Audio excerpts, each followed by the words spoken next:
la justicia, los componentes de la justicia. Se ha creado el Ministerio de la Justicia en el país. Hay cuestionamientos sobre el comportamiento del Ministerio Público y el resultado de combatir la corrupción y el delito.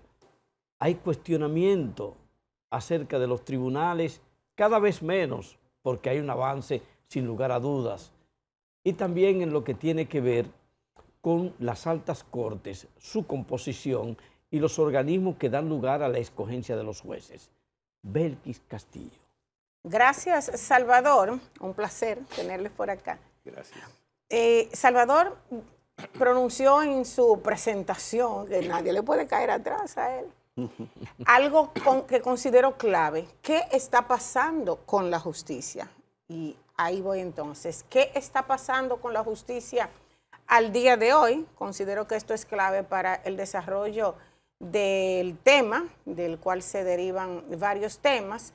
¿Por qué vemos tantos casos hoy, por ejemplo, de personas condenadas pero que vuelven a cometer un delito? Los cuestionamientos, ¿por qué hay una población insatisfecha con el sistema de justicia? Saludos y espero la respuesta.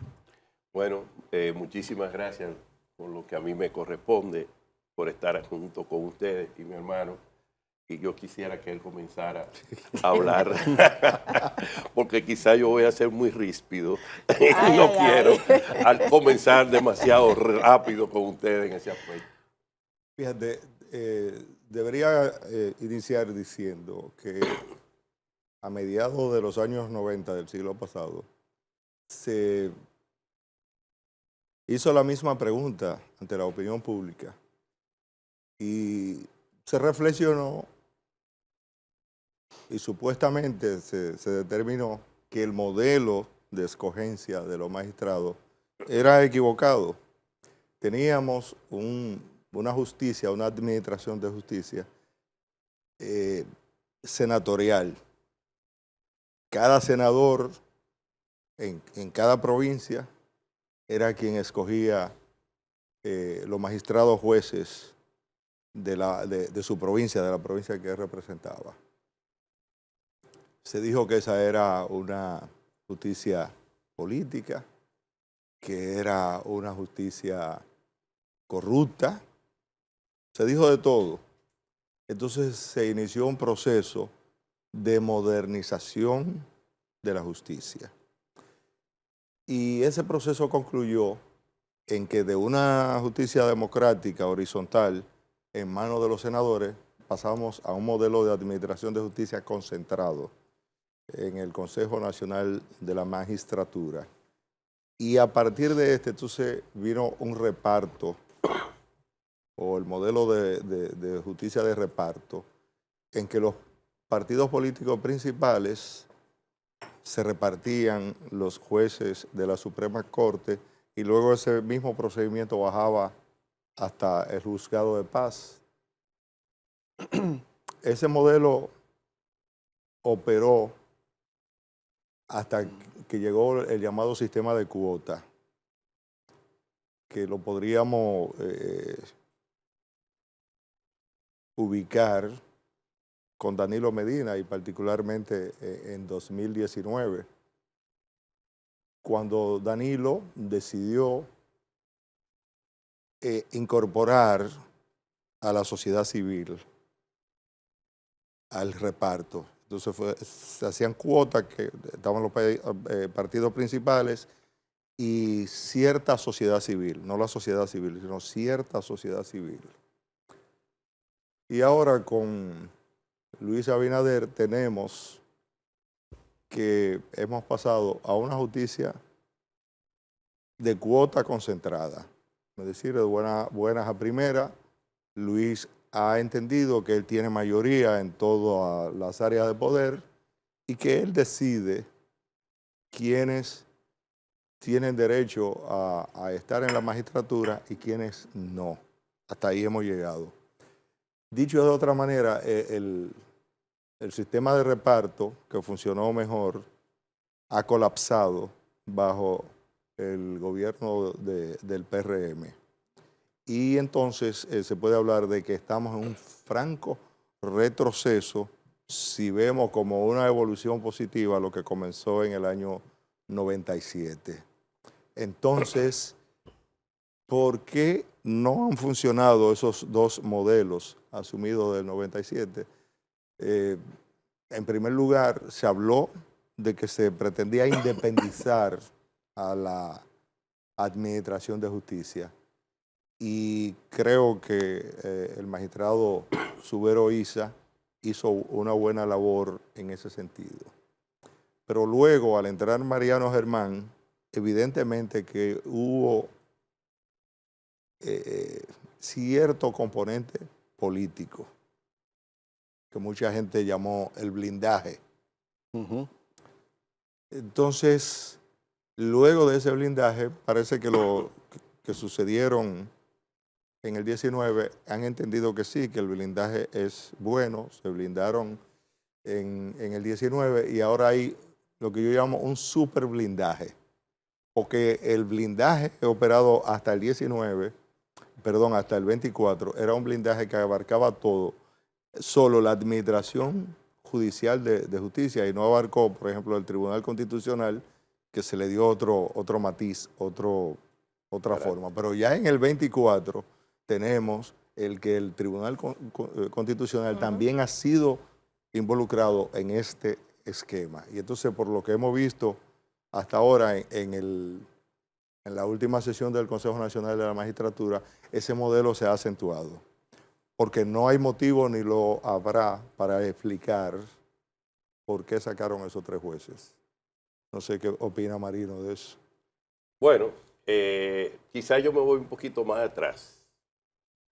Yo fui testigo de excepción porque tuve la oportunidad de ser hijo de un abogado, ahijado de abogados, sobrino de buenos abogados, y mi padre, compañero de muy buenos abogados, a quienes vi crecer en mi casa, muchos de ellos, y le decía tío, Tomachito, Víctor Gómez Vergés, Ibarra Río, Mejía y Mejía, y otros tantos que estuvieron en la oficina de papá. Y evidentemente Ramón Pina, Héctor Sánchez, que era mi padrino, Sánchez Moselo, bienvenido Cantos Rosario, un símbolo de resistencia dentro de la dictadura. Su hermano Juan fue asesinado. Y otros primos que estaban en el poder, que tuvieron y ejercieron, que llegaron a altos cargos, primos de mi papá, como varón del Júdice de Marchena, y otros que llegaron más lejos, como Enriquito de Marchena Dujarrí, primo también de mi papá, que estudiaron en casa de mis abuelos. Como yo tuve esa relación de niño, tuve también la oportunidad de conocer la oficina, por ejemplo, del licenciado maestro de mi padre, Bonelli. Y ahí comienzan las cosas. Cuando cae el trujillismo, el profesor Bonelli plantea entre sus alumnos, entre ellos mi papá, que había que crear un tribunal de garantías constitucionales, que es lo que hoy tenemos como el Tribunal Constitucional, pero con otras características. En la época había quienes se oponían porque era una superestructura que iba a controlar la Suprema Corte de Justicia. Al final, papá y Pina, pues ya Tío Machito había muerto, y don Héctor, padrino Héctor Sánchez Moselo, entendían que mejor sería una Cámara Constitucional dentro de la Suprema Corte de Justicia. En Costa Rica existe, le llaman la Cámara... La cuarta sala. La cuarta sala, la cuarta salaza, le dicen los en Costa Rica. Justamente estuve allí, estudié allí un tiempo y conocí al presidente en aquel entonces de la Suprema Corte de Justicia en Costa Rica, del cual me hice muy buen amigo. ¿Qué pasó? Entre nosotros había ya un precedente en los años 20. Cuando se cambió la Constitución, se consiguió hacer los recursos de casación ante la Suprema Corte de Justicia por la vía directa, y eso paraba los procesos. Decía papá, decía Pina, decía Machito, decía Héctor, decía abogados de ejercicio permanente, Rivitini, que tuvo la oficina de mi papá, y Omar. Y entonces esa gente se oponían a que pasara lo del 24 porque entonces habían retardos por el que la Suprema no lo había podido conocer y entonces no pasaban los casos. Se quedó así y la discusión siguió. Cuando vino la crisis del 94, ya nosotros en la universidad, el profesor Vergés Chupani, que fue mi profesor de Derecho en el segundo año, y era muy amigo también de mi casa, y fue juez en casi toda la República, porque para llegar a la Suprema, él pasó hasta por Samaná, como nos decía. Plantea el Consejo de la Magistratura. Papá decía, le van a quitar a los senadores la posibilidad de nombrar los jueces para que lo nombren los empresarios. Y papá era abogado de Viamar. Estamos hablando de 1930. 94 ahora mismo.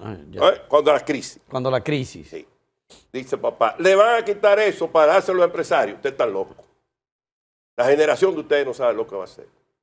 ¿Y cómo ustedes van a sustituir un liderazgo, por ejemplo, de un hombre como Herrera Villini, que fue su profesor, que murió pobre? Herrera Villini, sin querer menospreciar nada, pero para que la gente sepa la honestidad de este hombre, cuando le dan una pensión fue de 60 pesos, que se lo da el doctor Tapia Espinal, que fue su alumno, a quien yo conocí y también estuve muy vinculado por sus hijos, don Ramón Tapia Espinal. Su hija Mechi, Mercedes Tapia López, era mi mejor amiga del curso, mi hermana. Y Manel es mi hermano, que está ahí, es ingeniero, y Tito vive fuera. Yo era hijo de esa casa. Y esa gente pensaban, esto va a traer problemas. Pero políticamente se resolvió así. Lo que nosotros estamos viviendo hoy son las críticas que yo oí en mi casa y que yo he ido divulgando siempre, porque no he querido ser cómplice de este tejimaneje. Quitamos democráticamente a los senadores la posibilidad de elegir los hombres serios de su pueblo, que podían ser cuestionados en el Senado. No, ese hombre es prestamista, no puede ser juez, como le pasaron a mucha gente. Ese hombre estuvo preso en Nueva York, no puede ser juez. Ese hombre vino deportado, no puede ser juez. Pero lo conocían del barrio. Pero se lo hemos dado ¿a qué? A este consejo menos democrático. ¿Y dónde hemos concentrado eso? En el Palacio Nacional. Pero no queríamos quitarle eso a Balaguer, para que no lo nombrara Balaguer. Entonces se lo dimos a los otros Balaguer que vinieron detrás, con una hipocresía de porra. Una vez yo fui donde Peña Gómez, porque el doctor Pina Acevedo lo habían propuesto para ser juez de la Suprema Corte de Justicia. Y sectores adversos, a quien él tuvo contradicciones como abogado, se oponían. Yo fui a ver a Peña, que estaba su esposa, estaba doña Milagro Ortiz Bosch, que está viva. Yo había estado también con Rafa Antú, y hablé con él aparte. Pina y Peña eran como hermanos. La tesis de Peña Gómez se hizo en mi oficina, en la oficina de Ramón Pina. Y quienes llevábamos a Peña Gómez éramos Ramoncito y yo escondidos. Y nunca le hemos pasado factura a ese partido. Pues yo nunca he vivido el partido político. Pero Peña Gómez me tenía un aprecio inconmensurable, de afecto inequívoco. Y vivía en Francia en muchas ocasiones en casa de mi tío Máximo López Molina. Y nunca le hemos pasado factura a esta sociedad. Lo que pasa es que el mismo Peña Gómez entendió en su momento que era muy peligroso concentrar el poder en el Palacio Nacional. Pero esos habían sido los acuerdos del 94. Y yo le dije, y Ramón está vivo, Ramoncito, Ojalá que no nos arrepintamos de este consejo para que esto no pase a ser un consejo de hombres de presa que nombren los abogados de su oficina y sus representantes de sus intereses. Es mejor que los políticos nombren los muchachos de sus barrios, de su pueblo, que nombren los empleados de su casa, de sus empresas y de sus negocios. Doctor Marino, haciendo un paréntesis y con el permiso de Daniel Díaz, que está ahí a la espera, ¿hasta dónde entonces yo escuchando toda esta historia edificante, se cumple lo de la independencia? Eso no existe. Del Ministerio Público. ¿Y cuáles serían las consecuencias de no haber ratificado los 3 jueces evaluados la pasada semana? Lo que pasa es que usted está haciendo 2 preguntas justapuestas. Una cosa es el Ministerio Público, Sí. que siempre va a depender del presidente de la República. Ese es el brazo político del presidente de la República en la justicia. Y pedir otra cosa es cambiar las reglas de Montesquieu. Entonces, Sería bueno- eso niega la independencia. No, no lo niega. La independencia del Ministerio Público está centrada en lo verosímil de la prueba que tú poseas para poder encauzar a una persona. Pero siempre tiene un tema político. Hoy no vimos ahora mismo que devolvieron 3.000 millones de pesos. ¿Dónde están los presos? ¿Dónde está el expediente?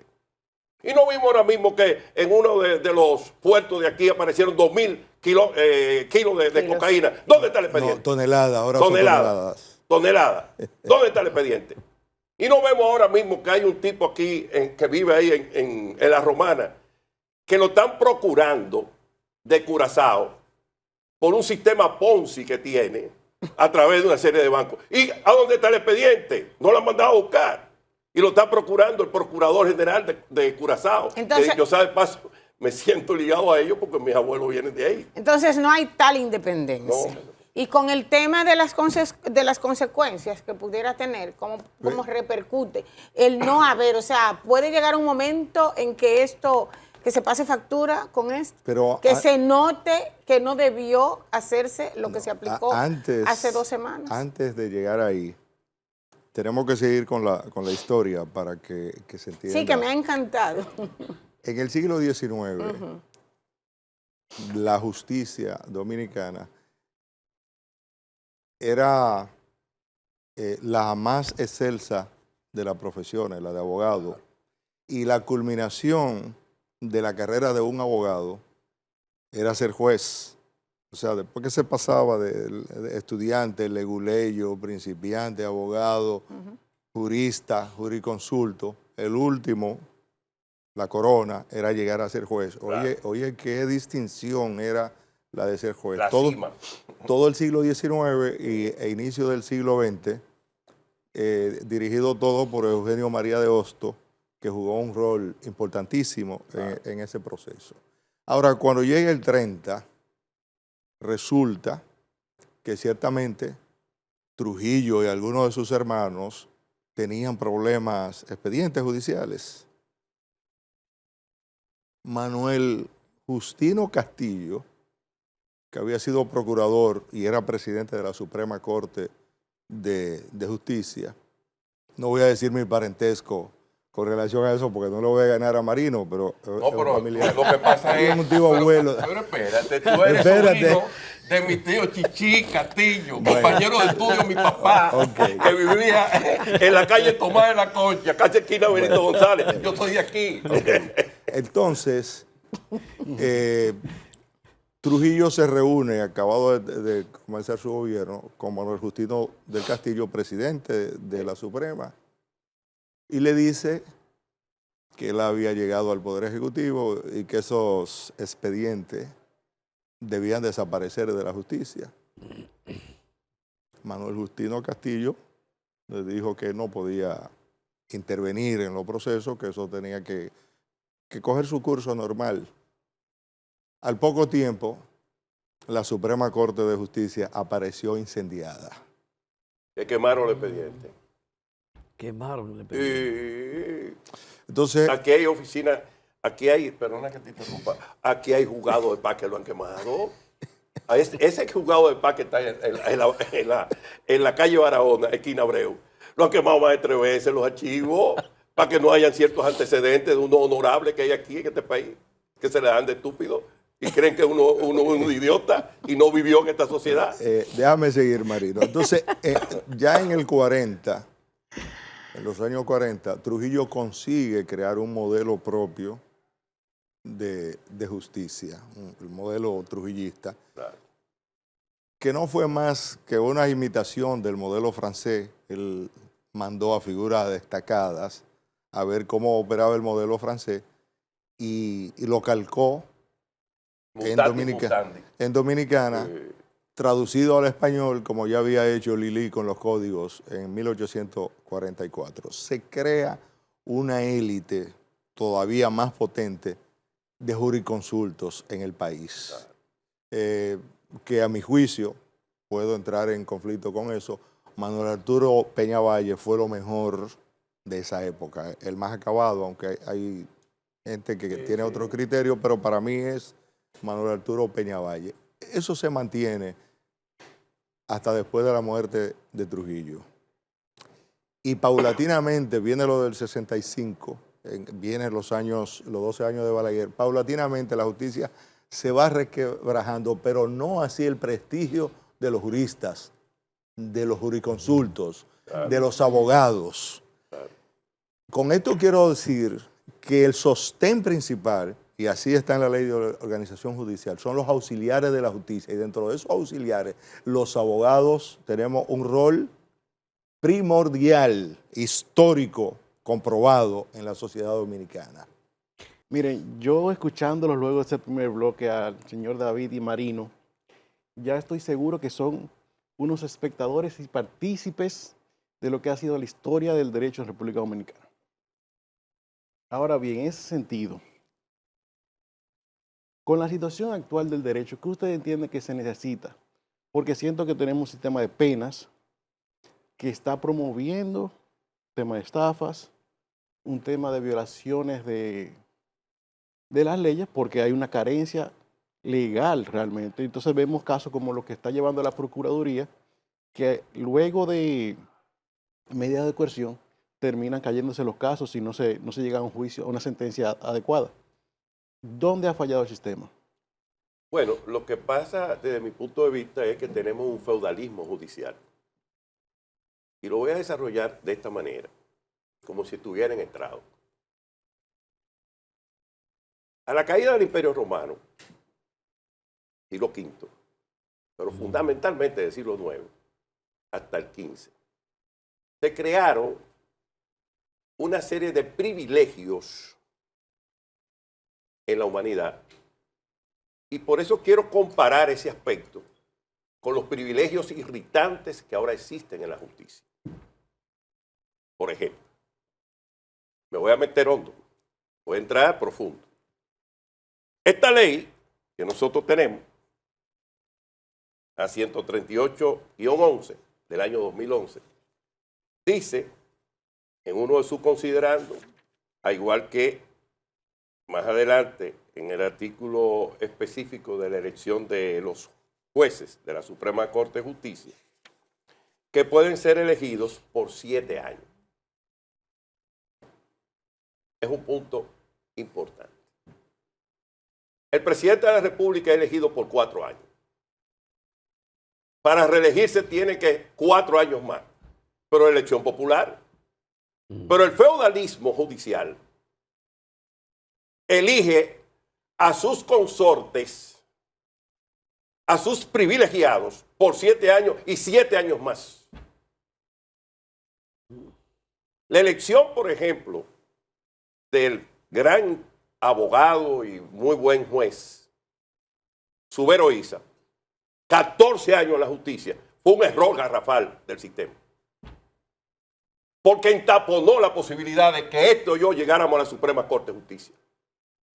Que tenemos el talento y la integridad para hacerlo. Pero él fue y se quedó. Y tuvo 14 años ahí y creó un feudalismo judicial. Fíjense que cuando el profesor Bernardo Fernández Pichardo lo llevan a la Suprema, y lo quieren llevar de vicepresidente, respetándose a sí mismo. Dijo, no, pero ¿cómo este muchacho va a ser presidente mío, que fue mi alumno? Y declinó la posibilidad de ser vicepresidente. Porque esa era la norma. Independientemente de que Bernardo fuera de una u otra manera, pero era un intelectual, era un jurista. Fue decano de la Facultad de Derecho, a quien yo conocí, tuve la oportunidad de ser, fue mi profesor. Pero este tipo de cosas que se crearon con el Consejo, creó el feudalismo judicial. El doctor Subero Isa todavía hay gente que le responde dentro de la justicia. Porque creó un feudo. Y esto nadie quiere decírselo, pero hay que decírselo.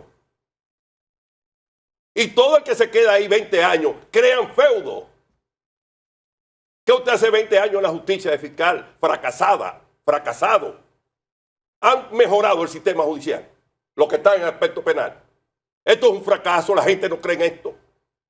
Y no hay nadie que se lo diga. Porque crearon unos feudos, la secretaria tiene que ver, el otro tiene que ver, el que te lleva el expediente tiene que ver. Y hay una imposición y un atrevimiento en contra de la ciudadanía. Un grupo de frescos y atrevidos dentro del sistema, que se creen dueños del sistema. Y eso hay que combatirlo y hay que decirlo y denunciarlo. Usted llega aquí a un tribunal y aparece un grupo de parejeras y parejeros que se creen que son dueños de eso. ¿Dónde está? El doctor, espérese allá afuera. Pero usted está por un servicio público, atrevida. A usted le pagan para eso, pero son unos atrevidos. Y han fuñido la justicia, ese sistema feudal que tenemos. Pero y eso hay que cambiarlo. Pero no hay tiempo. Hay tiempo cambiando las leyes. Aquí nadie puede ser elegido más de 4 años. Y si quiere reelegirse 4 años más y se va para su casa. David. Como el presidente de la República. Y como deben ser senadores, diputados, síndicos, etcétera. Hay que quitar esos feudos de los pueblos, de los municipios. Hay que dar oportunidad a la juventud de este país. Este país no puede seguir en manos de estos señores feudales. David, ¿el Consejo Nacional de la Magistratura es parte de ese feudalismo que anota Marino? ¿Y por qué se está dando lo que se está dando con ese consejo? Te lo voy a explicar. De una justicia basada en el mérito de los jueces, que era lo que teníamos hasta el 94, y en el mérito de los abogados, juristas, jurisconsultos. Subero lo dijo públicamente, pasamos a que el derecho práctico estuviese regido por los jueces. ¿Qué significaba? Que ya el jurista no era importante, ya el juez con mérito no era importante, sino la nueva estructura colegial que se estaba conformando. Y esa nueva estructura se ve, por ejemplo, en la actualidad, que los jueces son más doctrinarios que los abogados, una cosa increíble, porque la doctrina pertenece a los abogados y los jueces hacen más doctrina que los abogados, pero menos jurisprudencia que la que se hacía antes. Son sentencias malísimas las que andan por ahí, que no resuelven nada. Ahora, ¿dónde está el problema? Es que bajo Subero también se creó una guardia pretoriana contra los jueces, llamado Consejo Nacional del Poder Judicial. Entonces, esa guardia pretoriana, chivata, limita el rol del juez, lo limita, lo acorrala desde el punto de vista administrativo y desde el punto de vista de sus decisiones. Son prisioneros de esa guardia pretoriana. Y ahí está el sistema operativo judicial, administración de justicia hacia adentro, limitada. Pero lo está también en lo del feudalismo de Marino, que se lo compro. ¿Sabes por qué? Porque ¿quiénes son los que los escogen? Es la cúpula empresarial con la cúpula política. Es ahí. Luego, el mérito no importa. Por eso hablaba de la historia y del mérito de esta carrera desde siempre para abogados y jueces. Eso se acabó. Ahora, quién es y quién deja de serlo lo determinan empresarios y políticos, los llamados poderes fácticos. Entonces, tú tienes, para llegar al punto que ustedes plantean, que en la última reforma constitucional se hizo inoperante también el Ministerio Público, porque la reforma dice que tú eres procurador por solo 2 años. Exacto. Y todo el que es estudiante de primer año de Derecho sabe que un expediente penal no se resuelve en 2 años. Entonces, ¿qué es lo que va a hacer el procurador de turno? Buscarse enemigos, ahí, crearse problemas, porque se lo dijeron a sí mismo y a los 2 años te evaluamos. Es decir, si te portaste mal, si te saliste del riel, te vas. Ok, entonces el blindaje continúa, porque eso acaba de hacerse el año pasado. Un blindaje que ha acabado con la administración de justicia en este país, porque ciertamente con la situación anterior, el Ministerio Público estaba en la Constitución, tenía una ley con rango constitucional y ahora no sabemos lo que tenemos porque hay un muñeco que todavía no acaba de nacer, que es el Ministerio de la Justicia, que están teniendo problemas en cómo van a encajar 2 órganos que realmente es uno solo. Entonces ahora, ¿cómo tú haces esa división? Y están ahí trabados en el proyecto de ley para ver cómo ponen a operar eso. Pero eso es una debilitación de la administración de justicia, un súper blindaje, como decía ahorita, para que el problema de la corrupción, que ya comienza a ser un problema latente en este gobierno y que ha superado ya los anteriores en materia de corrupción, entonces ese súper blindaje es el que ellos entienden, es la tabla de salvación, pero la justicia, la administración de justicia sigue siendo una cenicienta porque se le han creado esas trabas en la que el juez, que una de las promesas que se hizo con la reforma es que ya el juez no iba a ser boca de la ley, sino que iba a poder pensar y actuar por sí mismo. Mentira. Ahora lo tienen más acorralado, ahora lo tienen como un simple tercero imparcial que depende del Ministerio Público. Supuestamente, digo, porque en tema de corrupción aquí se habla de que nunca hay prueba. Jenny Berenice y todo el que está ahí lleva 4.000 páginas de prueba y hay insuficiencia probatoria.